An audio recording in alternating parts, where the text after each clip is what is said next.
Dans cette vidéo, je vais partager 10 conseils précieux pour des youtubeurs qui veulent se lancer maintenant et qui veulent réussir rapidement. Ce sont 10 conseils qui m'ont aidé personnellement à sortir du lot sur YouTube très rapidement, en un an seulement, et à aujourd'hui avoir 2 chaînes YouTube. J'ai une chaîne YouTube à plus de 400 000 abonnés et une deuxième, celle que tu regardes en ce moment, à plus de 60 000 abonnés. Si Dieu le veut, avec mon équipe, on prévoit lancer plusieurs autres chaînes YouTube avec ces stratégies-là. Donc reste jusqu'à la fin et bien évidemment, on ne fait pas ça pour le plaisir. Il y a énormément d'argent à se faire sur YouTube et j'aimerais que tu puisses y participer. Premier conseil qui est assez logique, mais les débutants n'y pensent pas assez. Si tu veux réellement réussir rapidement dans les débuts, sois à l'affût des tendances. Sois tout le temps là à faire des vidéos sur ce qui est en tendance. Dans l'actualité, le divertissement, le sport, peu importe. Surtout en fonction de ta niche aussi, parce qu'il faut avoir une niche. Il faut tout le temps être à l'affût des tendances. Je te donne un exemple. Ce qui m'a aidé à réellement faire grimper la chaîne YouTube, celle que tu regardes en ce moment, assez rapidement, c'est parce que j'étais aussi à l'affût des tendances. Certes, j'avais déjà une audience de plus de 300 000 abonnés quand je me lançais sur cette nouvelle chaîne YouTube, mais je partais quand même de zéro parce que voilà, c'était une nouvelle chaîne YouTube, ça démarrait de zéro abonnés. Donc, j'ai réellement surfé sur la tendance de l'intelligence artificielle et ça m'a boosté très rapidement pour commencer à grossir une audience sur cette nouvelle chaîne-là. Et pour te dire, sur cette nouvelle chaîne, j'ai carrément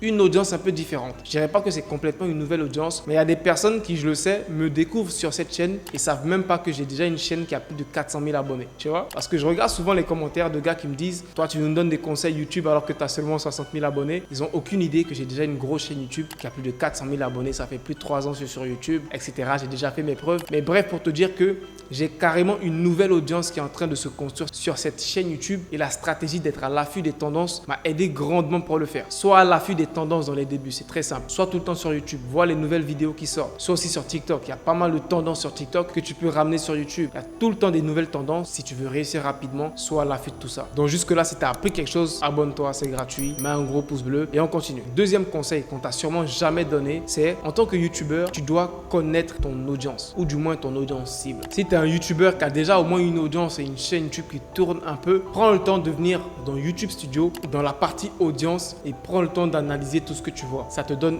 énormément d'informations sur ton audience. Ici, tu vois par exemple, vidéos contribuant à élargir votre audience. Ici, ce sont toutes les meilleures vidéos qui ramènent le plus de nouvelles personnes sur ma chaîne. Par exemple, ici, vidéos contribuant à élargir votre audience. Ce sont toutes les vidéos qui ramènent le plus de nouvelles personnes, de nouveaux abonnés sur ma chaîne. Donc logiquement, si je prends mon temps pour analyser ici, j'aurai une idée claire du genre de vidéo que mon audience veut et je vais en refaire beaucoup plus. C'est à ça que ça te sert cette partie-là. Ça te permet de réellement connaître ton audience. Si tu connais ton audience, tu feras les vidéos que ton audience veut. Ton audience sera satisfaite, tes abonnés seront contents. Prends le temps d'analyser cette partie audience. Vidéos contribuant à élargir ton audience, chaîne regardée par votre audience. Ici, ça te permet de savoir quelles sont les autres chaînes YouTube que mes abonnés regardent. Tu auras une idée claire de comment te différencier par rapport à ce que tes abonnés regardent déjà. Très important aussi. Tu peux voir ici contenu regardé par votre audience les 7 derniers jours. Quelles sont les vidéos que mes abonnés ont kiffé les 7 derniers jours? Par rapport à ça, quel genre de vidéos je peux faire aussi? Tu vois, réfléchis comme ça. Les meilleures périodes où tu dois poster des vidéos, à quelle heure, quel jour, etc.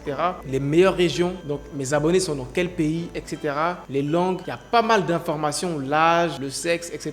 Prends le temps de réellement connaître ton audience. Ça te permettra de faire des meilleures vidéos et logiquement d'avoir des meilleures performances sur ta chaîne YouTube. Et aussi, quant à l'aspect business, tu te dis, si je connais mieux mon audience, derrière, si je veux vendre des choses, je pourrais vendre des meilleures choses à cette audience-là. Tu vois, parce que lorsque tu vends, que tu es un vendeur, tu vends des formations, des produits digitaux, tu veux savoir exactement quels sont les besoins de mon audience, qui est mon audience, pour pouvoir leur vendre des produits qui sont adaptés à eux. Et grâce à ça, tu peux avoir toutes ces informations-là. C'est très important de connaître son audience lorsque tu es débutant sur YouTube, même pour les personnes les plus avancées, c'est très important. Pour ceux qui veulent aller plus loin, dans la description, vous trouverez une formation gratuite. Troisième conseil qui je pense qui est aussi crucial, c'est de garder l'habitude de toujours réinvestir dans ta chaîne YouTube et dans ton business. Quand tu gagnes 500 euros, investis au moins 250 euros dans ton business, que ce soit du matériel, que ce soit prendre des monteurs qui vont t'aider à développer le business, etc. Quand tu gagnes 1000 euros, investis au moins 500 euros toujours dans ton business, dans ta chaîne YouTube pour améliorer au fur et à mesure. Et plus tu vas gagner de l'argent, plus tu vas réinvestir et plus vite tu vas avancer après. L'erreur que plein font, c'est lorsqu'ils reçoivent leur paye de YouTube, ils utilisent leur paye de YouTube pour aller flexer, pour aller faire des choses, pour aller kiffer, aller en vacances. Et derrière, ils n'ont même pas assez d'argent pour réinvestir dans leur business. Il y a des personnes qui peuvent faire 2 ans, 3 ans, 4 ans, 5 ans sur YouTube sans réelle évolution et leurs revenus vont juste chuter parce qu'ils ne prennent pas le temps de réinvestir l'argent qu'ils gagnent back dans leur business. Ça, c'est une compétence que j'ai eu la chance de développer dès le début. Moi, mes premiers 500 euros, je les ai tout réinvestis dans un monteur vidéo à l'époque, je me rappelle. Mon premier chèque de YouTube, c'est 500 euros. J'ai tout réinvesti, j'ai pris un monteur vidéo parce que je savais qu'un monteur vidéo, ça allait me permettre de faire 3 fois plus de vidéos et j'allais gagner plus d'argent. C'était un investissement qui a payé après. Et quand j'ai fait encore plus d'argent, je me suis dit, ok, je vais aller plus loin, je vais investir dans un designer qui va faire mes miniatures. Ça va me faire gagner beaucoup plus de temps, je pourrais faire encore plus de vidéos et ainsi de suite et ainsi de suite. Aujourd'hui, j'ai une équipe de plus de 10 personnes. Ça n'en a pas l'air, mais j'ai une équipe de plus de 10 personnes. Si ça vous intéresse, je ferai peut-être une vidéo avec mon équipe, ils pourront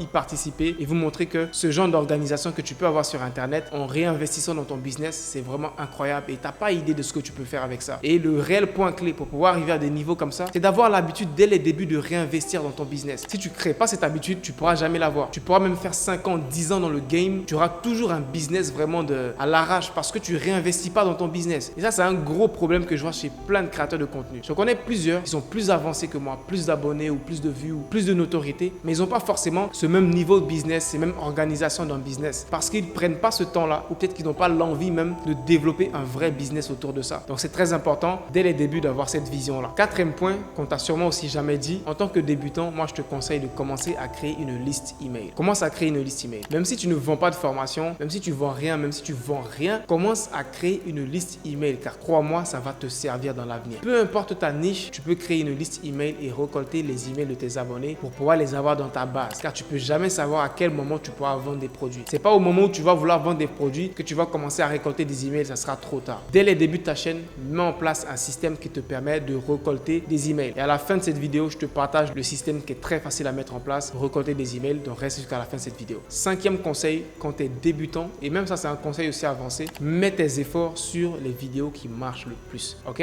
Je te prends un exemple. Dans toutes les niches, il y a des types de vidéos qui marchent le plus. Dans le gaming, peut-être que c'est Fortnite. Voilà, je prends un exemple. Dans le business en ligne, peut-être que c'est les vidéos 4 idées de business, etc. Je sais pas. Il y a plein de types de vidéos qui marchent en fonction de ta niche. Dans les débuts, ne cherche pas trop loin. Mets la majorité de tes efforts sur faire le type de vidéo qui fonctionne. Et ça, c'est une habitude même que tu dois garder. Avec le temps, quand tu auras plus d'abonnés, tu vas te dire, ok, là, j'ai envie de tester des choses nouvelles, j'ai envie de faire des expérimentations, etc. Mais dans les débuts, ne te dis pas, bon, c'est ma chaîne YouTube, je vais tester plein de choses à l'arrache, à gauche, à droite. Ça sera difficile pour toi de sortir rapidement du lot. Dans les débuts, identifie ce qui marche réellement, les types de vidéos qui marchent en fonction de ta niche. Focus-toi dessus, accélère, accélère, accélère et sors du lot rapidement. Conseil suivant, on te le dit très souvent, ok, mais il est important, je vais le répéter. Sois patient et persistant. YouTube, c'est un game sur le long terme, ok? YouTube, c'est pas je crée ma chaîne YouTube et je suis millionnaire en 2 ans. Je crée ma chaîne YouTube et je suis millionnaire en 1 mois. Ça marche pas comme ça, YouTube. YouTube, ça prend du temps, mais quand tu as les bonnes stratégies, celles que je te partage, ça prend du temps, mais derrière, tu construis un réel business et tu as des bases et tu as des fondations. Ça sert à rien de créer un business, faire 1 million et après, 10 ans après, tu retournes à ta vie d'avant. Ça sert absolument à rien. Vaut mieux créer un business qui va prendre plus de temps, mais tu auras des réelles bases et derrière, tu pourras répliquer ça plusieurs fois. Et YouTube, c'est l'approche que moi j'ai avec YouTube. Si j'ai eu la chance de réussir rapidement sur YouTube, mais comme je vous le dis très souvent, c'est réellement les 1% qui vont réussir rapidement sur YouTube, même si vous pouvez aussi le faire. Mais gardez en tête que YouTube, ça reste un game sur le long terme. J'ai commencé à gagner de l'argent sur YouTube. En 6 mois, j'ai commencé à recevoir mes premiers paychecks qui étaient 500 €, 600 €, etc. Mais ça m'a pris peut-être 1 an, voire 1 an et demi, pour pouvoir faire des grosses sommes, 40 000 €, 50 000 €, etc. et voire plus, tu vois. Certains me diront 1 an et demi, c'est pas beaucoup. Mais moi, je dirais, YouTube, ça reste toujours un game sur le long terme. Sois patient, mets en place des stratégies et sois assez persistant pour pouvoir avoir des résultats. Ça me rappelle un peu cette photo que j'ai vue sur Instagram la dernière fois. C'est 2 personnes qui sont en train de piocher pour aller voir des diamants. Il y a un qui s'arrête juste au moment où il allait avoir les résultats, il allait avoir les diamants. Et il y a l'autre qui continue à travailler d'arrache-pied même s'il n'a aucune idée de quand est-ce qu'il aura des résultats. C'est pareil YouTube, c'est un jeu sur le long terme. Sûrement qu'au moment où tu te dis je suis fatigué, je vais arrêter, peut-être que tu dois juste pousser un peu et demain tu auras une vidéo qui va exploser les 100 000 vues. C'est ça le game, c'est sur le long terme. Gardez ça en tête, soyez patient, soyez toujours persistant dans vos efforts et les résultats y suivront. Prochain conseil, je pense que j'ai déjà abordé légèrement auparavant, c'est garder cette habitude-là de tout le temps analyser vos performances sur YouTube. À chaque fois que vous postez une nouvelle vidéo, allez voir sur YouTube Studio comment ça s'est passé, c'est quoi les différentes performances, etc. Et prenez des décisions par rapport à ça. Le taux de clic, la rétention, le nombre de vues. Analysez tout le temps vos vidéos. Je me dis 10 à 15 minutes par jour minimum, tu dois les passer sur YouTube Studio à analyser tes vidéos. Et je pense que c'est un des gros éléments entre les gros YouTubeurs qui ont des chiffres de malades et les YouTubeurs qui galèrent. Parce que les gros YouTubeurs, la majorité ne vont pas faire transparaître cet aspect-là, mais ils sont réellement calés et ils maîtrisent toutes leurs données. Du moins, je pense bien, tu vois. Ils ont des idées claires de quelles sont les miniatures qui marchent, quels sont les titres qui marchent, etc. Et tout ça, tu le découvres en analysant beaucoup tes données. Fais l'exercice 10 à 15 minutes par jour et tu m'en diras des nouvelles. Prochain conseil, crée une connexion avec ton audience. Engage avec eux. Réponds aux commentaires, réponds sur les réseaux sociaux, etc. Fais de ton mieux pour maintenir une connexion avec ton audience. C'est très important car ça te permettra d'avoir de l'engagement à chaque fois fois que tu posteras tes vidéos. Des commentaires, des likes, etc., etc. Et tout ça, ça vient lorsque tu crées une relation avec ton audience. Il faut qu'ils aient l'impression que tu es comme un frère, tu es comme un ami. Ils regardent tes vidéos, ils prennent du bon temps, ils mettent des commentaires, etc. C'est très très important ça aussi. Donc si tu ne le faisais pas, il faudrait que tu commences à le faire. Avant-dernier conseil, c'est avoir un calendrier de publication. Prévois tes vidéos à l'avance. C'est pas évident de faire les vidéos à l'arrache. Je filme aujourd'hui, je monte rapidement, je poste. Ah, j'ai même pas eu le temps de faire une miniature. Bref, je vais poster. C'est pas évident de faire ça. Dans les débuts, quand tu es débutant, oui, vas-y, fais ça une fois, deux fois, trois fois. Mais apprends et mets en place une organisation et un calendrier. Ok, fais tes vidéos à l'avance, fais tes miniatures à l'avance, fais les scripts à l'avance, fais des trucs à l'avance pour te permettre de ne pas être dans le rush. Ok, de ne pas avoir à faire ta miniature au dernier moment et de bâcler ta miniature. Sachant que la miniature, c'est très important. N'attends pas au dernier moment pour trouver un titre de la vidéo et juste bâcler le titre. Le titre, c'est très important. Tout ça, c'est très important. Et pour être sûr que tu vas respecter tout ça, c'est de le prévoir à l'avance et d'avoir un calendrier très important. Et dernier conseil, diversifie tes sources de revenus. La majorité des youtubeurs ont juste une source de revenus, c'est les AdSense. YouTube te paye pour 1000 vues, 1 euro, 2 euros, 10 euros, bref. Diversifie tes sources de revenus. J'ai fait plusieurs vidéos où je te partage comment monétiser ta chaîne YouTube et diversifier tes sources de revenus et générer réellement des sommes qui te permettent d'être libre financièrement. Je t'afficherai une vidéo ici où j'aborde vraiment en détail comment monétiser ta chaîne rapidement et surtout comment diversifier tes sources de revenus. Clique ici et tu seras directement redirigé. Peace out.